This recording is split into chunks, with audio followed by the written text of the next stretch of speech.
Hey guys, today I'm going to run some benchmarks on this new Moto G. As I said in my unboxing and my hands-on review, this is the best phone at 12.5k, that is 200 USD, and in US you can get this device at 179 USD without the charging adapter and the headphone. Regarding the exterior design, this phone feels very ergonomic, fits nicely in my hand, and because of the nice 143 gram weight, this phone also feels very solid.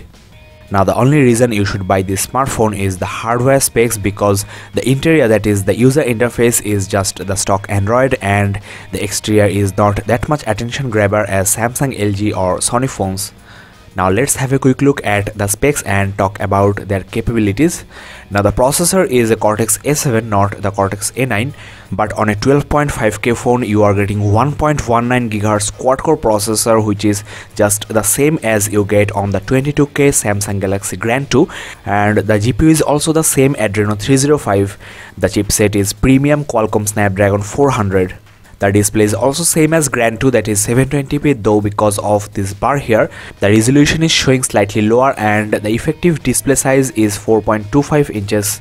The RAM is officially 1GB, though you will get around 50% of that free all the time. That is really good for a smartphone. There are two internal storage options, that is 8 and 16 gig, and there is no card slot. Now the battery is of 2070 mAh and it is built in. I'll talk more about this battery later on in this review. Now here are the sensors, and this phone has got all the basic sensors you need on a full-featured smartphone, including compass. So what you are getting for this price is basically a steal, and the benchmark results are also quite impressive. Let me show you this Quadrant Standard first.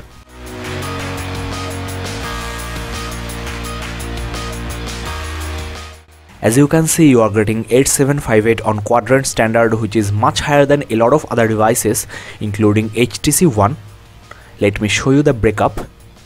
You can pause here and check this out. The CPU performance is amazingly good. Now the next benchmark I'm going to run is the NenaMark 2 benchmark.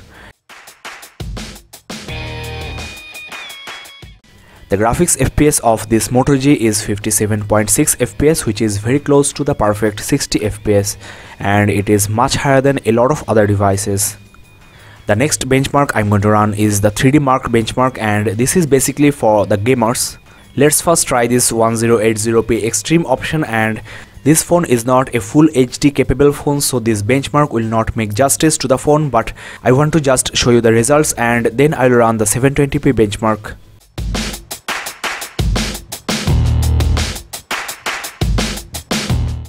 Here you got the result, and the score is 2768, which is moderate but quite enough for a phone in this category. You can pause and check the breakup here. Let's now try this 720p graphics test.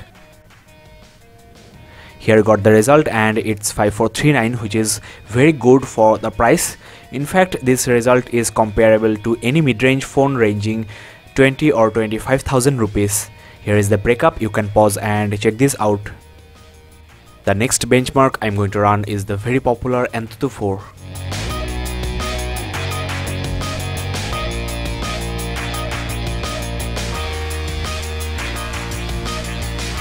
Here you got the result, and Moto G has got 16,975, which is almost equal to Nexus 4 and Galaxy S3.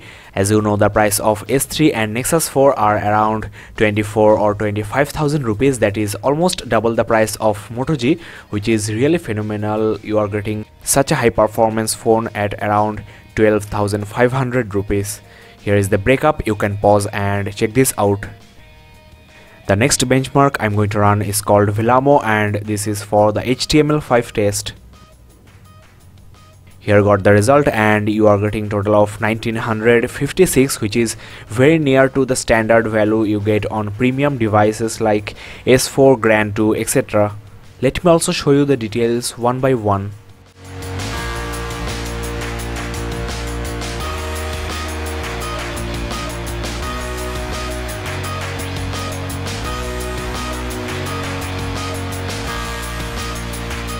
So as you have seen guys, this Moto G has got exceptionally good hardware for its price, and if you want a hardcore gaming phone, then there is no other device in this price range. So go ahead, get this phone, and Flipkart is the only seller in India, so you can check the description below and find a link of Flipkart. Thanks for watching. Wait for the full in-depth review.